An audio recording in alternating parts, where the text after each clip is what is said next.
जय हिंद फ्रेंड, हिंदी और प्राइड में आप सभी का स्वागत है। Friends, UGC net paper first unit 10 जो कि हायर एजुकेशन से रिलेटेड यूनिट है, उनसे हम जो भी प्रीवियस के क्वेश्चन आए हैं उन पे डिस्कस कर रहे हैं और उम्मीद है कि प्रीवियस के सारे आपने लेक्चर अच्छे से सुना होगा।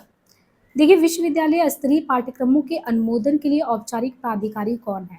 विश्वविद्यालय स्तर के जो सिलेबस हैं उनके अनुमोदन के लिए औपचारिक तौर पे प्राधिकारी है वो कौन है? विद्या परिषद, कार्य परिषद, शोध उपाधि समिति, विश्वविद्यालय कोर्ट। तो यहाँ पे विश्वविद्यालय का जो आंतरिक नियंत्रण मुख्य रूप से यानी यूनिवर्सिटी का जो है इंटरनल जो कंट्रोल होता है वो मुख्य रूप से वो 3 परिषद, कार्यकारिणी परिषद, कोर्ट यानी सीनेट तथा विद्वत परिषद के अधीन होता है। विश्वविद्यालय की कार्यकारिणी शक्ति कार्यकारिणी परिषद में, विधायी शक्ति कोर्ट में तथा शैक्षिक शक्ति विद्वत परिषद में निहित होता है। इसलिए विश्वविद्यालय स्तर का जो सिलेबस होता है उसके अनुमोदन के लिए औपचारिक अधिकारी जो विद्वत परिषद है वो उसके लिए जिम्मेदार होता है। Which of the following body is empowered with the role of appointment and approval of teachers in university system in India? निम्नलिखित में से कौन सा निकाय है जो भारत में एक विश्वविद्यालय प्रणाली में जो है वो शिक्षक की नियुक्ति और अनुमोदन की भूमिका के साथ सशक्त रूप से जुड़ा है? प्रबंध मंडल यानी board, management, executive council, syndicate, विद्या परिषद, एकेडमिक काउंसिल, पाठ्य समिति, board of studies, university court, विश्वविद्यालय कोर्ट। अब यहाँ पे देखिए, यद्यपि जो विश्वविद्यालय की स्थापना स्वायत्त संस्था के रूप में होता है, तथापि इन पे केंद्र अथवा राज्य सरकार का परोक्ष नियंत्रण होता है। विश्वविद्यालय का जो आंतरिक नियंत्रण जो मुख्य रूप से 3 परिषद के बारे में पढ़ा था, कार्यकारिणी, कोर्ट है, विद्या इनके अधीन। तो प्रबंध मंडल ही विश्वविद्यालय में शिक्षक की भर्ती संबंधी नियम कानून बनाता है। कौन बनाता है? यहाँ पे ध्यान रखिए, ये कह रहे हैं कि जो प्रबंध मंडल है ना, बोर्ड ऑफ बेसिकली प्रबंध मंडल बोर्ड ऑफ स्टडी जो है यही जो है मतलब कि सारी चीज़ों को डिजाइन करता है। यहाँ पे बोर्ड ऑफ मंडल यहाँ पे ये इसे कहेंगे प्रबंध मंडल, board of management, executive council उसको कहेंगे। अब भारत में जो हायर एजुकेशन के समन्वय तथा क्वालिटी की जिम्मेदारी किसे दी गई है? तो ये देखिए, पहले भी मिलाने वाले में आ चुका है, bar council of India, association of Indian universities, UGC university grant commission. तो ये जो है हायर एजुकेशन के क्षेत्र में जब भी क्वालिटी की बात आएगी मेंटेन करने के, उसके मैनेजमेंट को लेके, तो हायर एजुकेशन के संबंध में ये काम यूजीसी को दिया गया है। और हायर एजुकेशन के संबंध में केंद्र सरकार को परामर्श देना, विश्वविद्यालय तथा समन्वित महाविद्यालय में उच्च शिक्षा के स्तर को बनाए रखना, विश्वविद्यालय तथा संबंधित महाविद्यालय को विकास के लिए अनुदान देना, नवीन विश्वविद्यालय की स्थापना तथा पुराने विश्वविद्यालय के विस्तार के संबंध में अपने मत व्यक्त करना, ये सभी काम है यूनिवर्सिटी ग्रांट कमीशन के। यूनिवर्सिटी मेन क्या होता है? विश्वविद्यालय का मतलब क्या होता है? जो राज्य अधिनियम द्वारा स्थापित हो। विश्वविद्यालय जो केंद्रीय अधिनियम द्वारा स्थापित हो, विश्वविद्यालय के केंद्रीय अधिनियम अथवा प्रांतीय अधिनियम अथवा राज्य अधिनियम द्वारा स्थापित उसको कहते हैं। विश्वविद्यालय जो केंद्रीय अधिनियम अथवा प्रांतीय अधिनियम अथवा राज्य अधिनियम द्वारा स्थापित हो उसे कहते हैं। देखिए, अभी तक हम लोगों ने कितनी बार यूनिवर्सिटी की बात की होगी, विश्वविद्यालय, लेकिन विश्वविद्यालय जो है एक तो एक उच्च स्तर की शैक्षणिक संस्थान के रूप में विश्वविद्यालय को जाना जाता है, जो विभिन्न विषयों में अकादमिक डिग्री देता है। यह केंद्रीय अधिनियम अथवा जो प्रांतीय अधिनियम अथवा राज्य अधिनियम, केंद्रीय अधिनियम अथवा प्रांतीय अधिनियम अथवा राज्य अधिनियम द्वारा स्थापित होता है तथा यह विश्वविद्यालय अनुदान आयोग द्वारा मान्यता प्राप्त होता है। तो इसके द्वारा यूजीसी के द्वारा मान्यता प्राप्त होता है। यूजीसी के पहले अध्यक्ष कौन थे? Doctor Manmohan Singh, Kothari Yashpal, S Bhatnagar. तो इनमें से देखना है प्रोफेसर एस भटनागर। यूजीसी जो है, यूजीसी के प्रथम अध्यक्ष कौन थे? यूजीसी के प्रथम अध्यक्ष थे प्रोफेसर एस भटनागर, शांति स्वरूप भटनागर। वे एक प्रसिद्ध वैज्ञानिक थे। उन्होंने भारत में राष्ट्रीय प्रयोगशालाओं की स्थापना की, इसलिए उन्हें भारत में राष्ट्रीय प्रयोगशालाओं का जनक भी कहा जाता है। किसको? शांति स्वरूप भटनागर को। वर्तमान में यूजीसी का अध्यक्ष जगदीश कुमार को नियुक्त किया गया है। तो ये तो 19 का है। भारत में दूरस्थ शिक्षा की नियामक संस्था कौन है? तो यूजीसी है। दूरस्थ शिक्षा को मेंटेन कौन करता है? तो यूजीसी जो है भारत का केंद्रीय सरकार का एक आयोग जो विश्वविद्यालय को मान्यता देता है। ये आयोग जो है सरकार द्वारा मान्यता प्राप्त विश्वविद्यालयों, महाविद्यालय को अनुदान भी प्राप्त करता है। इसका मुख्यालय नई दिल्ली में, इसकी स्थापना 1956 में की गई थी। यूनिवर्सिटी की संकल्पना निम्न में से किस संकल्पनाओं को सम्मिलित करता है? Consortium of institution, appropriate ICT application, working in collaboration to plan program development of content together and deliver them to learners, inter-institution exchange program for staff, virtual university की संकल्पना, वर्चुअल जो है वर्चुअल यूनिवर्सिटी की संकल्पना निम्न संकल्पनाओं का सम्मिलित करता है: development of content together and deliver them to learners, inter institution exchange programme for staff, consortium of institution, appropriate ICT application. प्राचीन काल में सामान्यतः शिक्षा मौखिक रूप से प्रदान की जाती थी तथा वेद व धर्म शास्त्रों का स्मरण किया जाता था।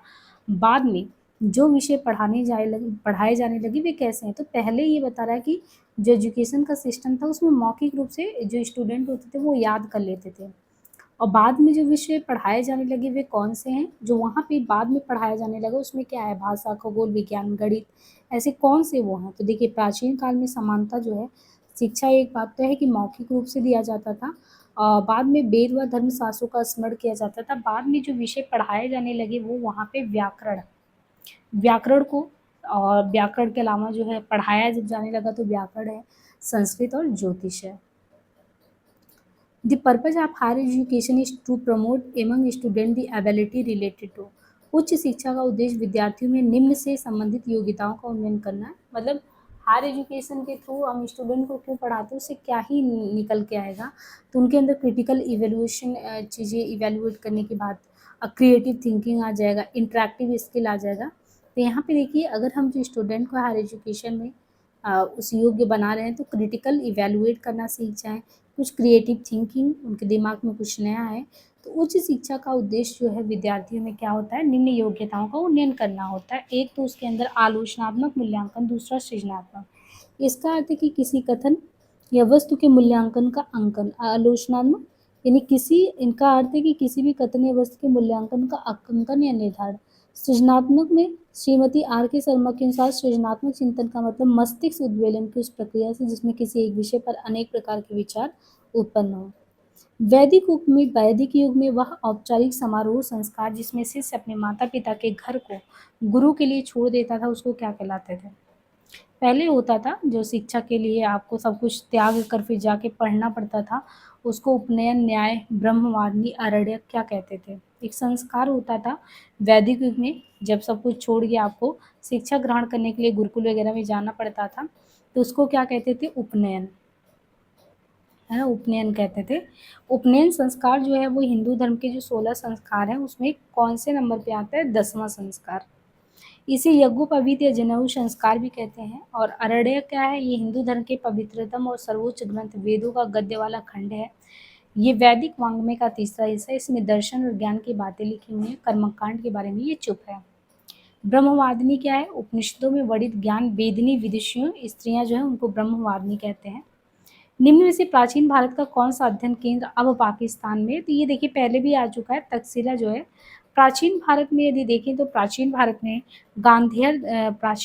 में गांधार देश की राजधानी और शिक्षा का प्रमुख केंद्र, यानी प्राचीन भारत में एक तो गांधार देश की राजधानी और शिक्षा का प्रमुख केंद्र तक्षशिला था। ये विश्व का प्रथम विश्वविद्यालय तक्षशिला जो था, जिसकी स्थापना वही 700 ईसा पूर्व में की गई थी। ये हिंदू और बौद्ध, इसका हिंदू और बौद्ध दोनों का महत्वपूर्ण केंद्र था। चाणक्य यहाँ पर आचार्य थे तथा 405 ईस्वी में फाहियान यहाँ पे आया था एजुकेशन के लिए। वर्तमान में तक्षशिला अभी तो पाकिस्तान के पंजाब प्रांत के रावलपिंडी की एक तहसील तथा महत्वपूर्ण प्रयास्थल के रूप में है। नालंदा प्राचीन भारत में उच्च शिक्षा का सर्वाधिक महत्वपूर्ण और विख्यात केंद्र हुआ करता था। नालंदा इस शिक्षा केंद्र में बौद्ध धर्म के साथ अन्य धर्म तथा अनेक धर्मों के बारे में जो है चर्चा वगैरह होता रहता था। वल्लभी जो है ये वल्लभी ज्ञान का महत्वपूर्ण केंद्र था और यहाँ कई बौद्ध मठ भी हैं वल्लभी में। वर्तमान में ये गुजरात के सौराष्ट्र प्रायद्वीप में स्थित एक प्राचीन शहर है और 6वीं सदी में दूसरी जैन परिषद वल्लभी में ही हुआ था। विक्रमशिला क्या है, विक्रमशिला ये भारत का एक प्रसिद्ध शिक्षा केंद्र हुआ करता था। विक्रमशिला नालंदा विश्वविद्यालय और विक्रमशिला दोनों ही किसने बनवाया था, पाल राजवंश के राज्यकाल में बना था। शिक्षा के लिए बहुत ही प्रसिद्ध था। वर्तमान समय में बिहार के भागलपुर जिले का अंतिचक गांव वही है जहां पे अंतिचक में ही विक्रमशिला था और इसकी स्थापना 8वीं सदी में राजा धर्मपाल जो थे उन्होंने करवाया था। हिमाचल प्रदेश के केंद्रीय विश्वविद्यालय के प्रतीक चिन्ह में नीला रंग क्या दिखाता है? तो एचपी वहाँ हिमाचल का सशक्तिकरण को। फिर इग्नू की जो स्थापना का डेट पूछ रहा है कि इग्नू की स्थापना कब हुआ था? तो देखिए इग्नू का आपको ध्यान रखना है कि इग्नू की स्थापना 1985 में हुआ है ना। तो इंदिरा गांधी राष्ट्रीय मुक्त विश्वविद्यालय, इसकी स्थापना कब हुआ? इग्नू का 1985 में हुआ। ये एक सेंट्रल यूनिवर्सिटी है, इसका मुख्यालय कहाँ है? नई दिल्ली में।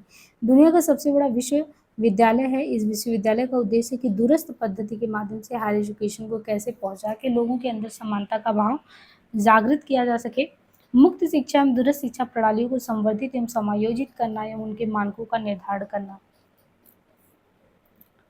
दिव्यांग बच्चों के पुनर्वास में लगे अध्यापकों को अपना पंजीकरण अनिवार्य रूप से कराना चाहिए।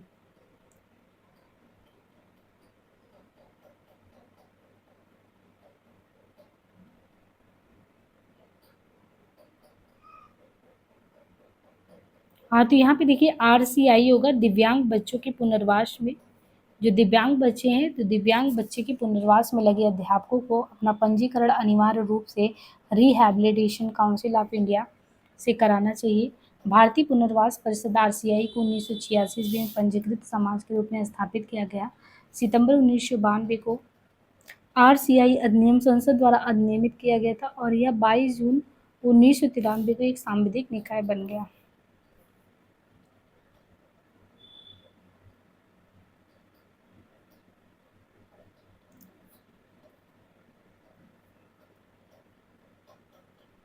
स्कोप ये क्या है? द एब्रीविएशन स्कोप, स्कोप का फुल फॉर्म पूछा जा रहा है।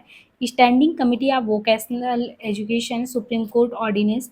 तो एब्रीविएशन से देखिए क्वेश्चन आता है, तो यहाँ पे स्कोप को ध्यान रख लीजिए। स्टैंडिंग कमिटी ऑफ वोकेशनल जो है वोकेशनल एजुकेशन, इसका फुल फॉर्म है। 1969 में यूजीसी ने निम्न में से किसकी नियुक्ति की थी? 1969 में किसकी नियुक्ति इसमें किया था? तो 1969 में जो यूजीसी है, यूजीसी ने विश्वविद्यालय और कॉलेज के लिए विधि निर्माण प्रशासन की स्वीकृति की थी। यूजीसी केंद्रीय सरकार का एक आयोग है जो विश्वविद्यालय को मान्यता एवं अनुदान देता है। इसका मुख्यालय यूजीसी का कहाँ पे? तो यूजीसी का मुख्यालय जो है नई दिल्ली में है और इसके 6 क्षेत्रीय कार्यालय में पुणे, भोपाल, कोलकाता, हैदराबाद, गुवाहाटी और बेंगलुरु। भारत के पहला आभासी विश्वविद्यालय जो वर्चुअल यूनिवर्सिटी है वो कहाँ पे? तो तमिलनाडु में। भारत का पहला आभासी आभासी जो वर्चुअल यूनिवर्सिटी है वो कहाँ पे है? तमिलनाडु में। वो भी तमिलनाडु की चेन्नई में है। ये यूजीसी द्वारा मान्यता प्राप्त विश्वविद्यालय, आभासी विश्वविद्यालय इलेक्ट्रॉनिक मीडिया के माध्यम से हायर एजुकेशन देता है, जो अपने विस्तारित विश्वविद्यालय पाठ्यक्रम के रूप में ऑनलाइन शिक्षण देता है। निम्न में से कौन सा राज्य विश्वविद्यालय है? BHU, तेजपुर, दिल्ली, मद्रास। यहाँ पे देखिए जो मद्रास विश्वविद्यालय है, तो मद्रास एक राज्य विश्वविद्यालय है। ये विश्वविद्यालय भारत के तमिलनाडु प्रांत की राजधानी चेन्नई में है और यह दक्षिण भारत के विश्वविद्यालय में सबसे पुराना विश्वविद्यालय है। 5 सितंबर 57 को यह विश्वविद्यालय शुरू हुआ।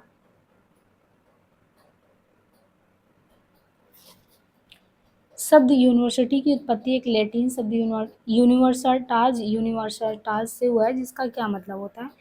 ये जो है इसका क्या मतलब है ये बताना है। देखिए यूनिवर्सिटीज विश्वविद्यालय वो संस्था है जिसमें सभी प्रकार के अग्रवर्ती शिक्षण की अनेक शाखाओं में विद्यार्थी के अनुदेशन, परीक्षा या दोनों के लिए रचित शिक्षण संस्थान जो विविध संकायों में उपाधि प्रदान करता है, अर्थात जिसके तहत उच्च कोटि की शिक्षा दी जाती है, तथा विश्वविद्यालय के मैदान, भवन, प्रांगण, विद्यार्थियों का संगठन आदि भी इससे जुड़े होते हैं। अंतर्राष्ट्रीय जेनेटिक इंजीनियरिंग एवं जैव विविधता संस्थान कहाँ पे? तो यह है नई दिल्ली में। अंतर्राष्ट्रीय जेनेटिक इंजीनियरिंग एंड जैव प्रौद्योगिकी संस्थान नई दिल्ली में है। अंतर्राष्ट्रीय जेनेटिक इंजीनियरिंग एवं जैव प्रौद्योगिकी संस्थान कहाँ पे? नई दिल्ली में। International centre for genetic engineering and biotechnological एक अंतर राज्य सरकारी संगठन है और इसका संचालन संयुक्त राष्ट्र की सामान्य प्रणाली के अनुरूप होता है। द फर्स्ट ओपन यूनिवर्सिटी कहाँ पे हुआ? तो ये देखिए क्वेश्चन कितनी बार रिपीट हुआ, RPSC सेट में भी आया। भारत का पहला जो है ओपन यूनिवर्सिटी कौन सा है? तो भारत का पहला open university doctor BR Ambedkar मुक्त विश्वविद्यालय, यही है। डॉक्टर BR मतलब भारत का पहला खुला विश्वविद्यालय डॉक्टर BR अम्बेडकर मुक्त विश्वविद्यालय के नाम से। नाम क्या है? डॉक्टर BR अंबेडकर मुक्त विश्वविद्यालय उसी के नाम से हैदराबाद आंध्र प्रदेश में है, स्थापित किया गया है। इसकी स्थापना प्रोफेसर राम रेड्डी द्वारा हुई थी। और बाकी तो इग्नू नई दिल्ली में, और एक जो है आंध्र में, तो ये हो गया नालंदा बिहार में। राजस्थान में क्षेत्रीय शिक्षा संस्थान स्थित है। क्षेत्रीय शिक्षा संस्थान कहाँ पे? तो राजस्थान में जो क्षेत्रीय शिक्षा संस्थान RIE regional institute of education Ajmer, regional institute of education Ajmer में स्थित है। ज्ञातव्य है कि क्षेत्रीय शिक्षा संस्थान अपने विस्तार क्षेत्र में आने वाले राज्यों तथा संघ राज्य क्षेत्रों के अध्यापक प्रशिक्षकों की शैक्षिक आवश्यकता को पूरा करता है। श्रीमती नाथीबाई दामोदर ठाकरसी भारत की पहली महिला विश्वविद्यालय स्थापित किया गया था मुंबई में। श्रीमती क्या नाम है? नाथीबाई दामोदर, ये ठाकरसी करके है। महिला विद्यापीठ जो है 1916 में डॉक्टर धोंदो केशवकर ने इसकी स्थापना की थी। और इस विश्वविद्यालय का मुख्य उद्देश्य था देश की ज़्यादा से ज़्यादा महिलाओं को पढ़ने का मौका दिया जाए। और इसका मुख्यालय कहाँ था? दक्षिण मुंबई में।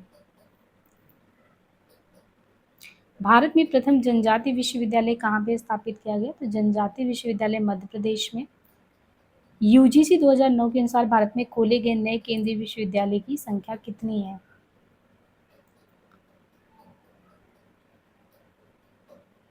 देखिए UGC जो एक्ट है 2009 के अनुसार भारत में जो खोले गए नए केंद्रीय विश्वविद्यालय उसकी संख्या कुल मिला के कितनी? केंद्रीय सेंट्रल की 12 है। और वर्तमान में भारत में कुल कितने हैं? 49। मनुस्मृति, अर्थशास्त्र, न्यायशास्त्र, कामसूत्र, तो इनके लेखकों से इनको सुमेलित करना है। मनुस्मृति के प्रवर्तक मनु थे, अर्थशास्त्र के लेखक कौन थे? कौटिल्य, न्यायशास्त्र के गौतम, कामसूत्र के वात्स्यायन।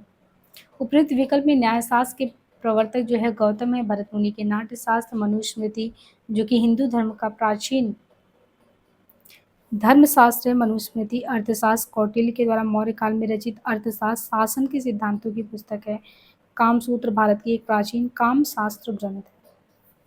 तो लगभग वही है कि हमने यहाँ भी 50, तो टोटल में 150 क्वेश्चन हायर एजुकेशन से कर लिया है। और कुछ क्वेश्चन आपने देखा है कि घुमा फिरा के वही क्वेश्चन आ रहे हैं, तो बहुत ही बारीकी से ध्यान से आपको सुनना है कि क्वेश्चन रिपीट भी होते हैं तो आपका वो चीज़ गलत ना हो।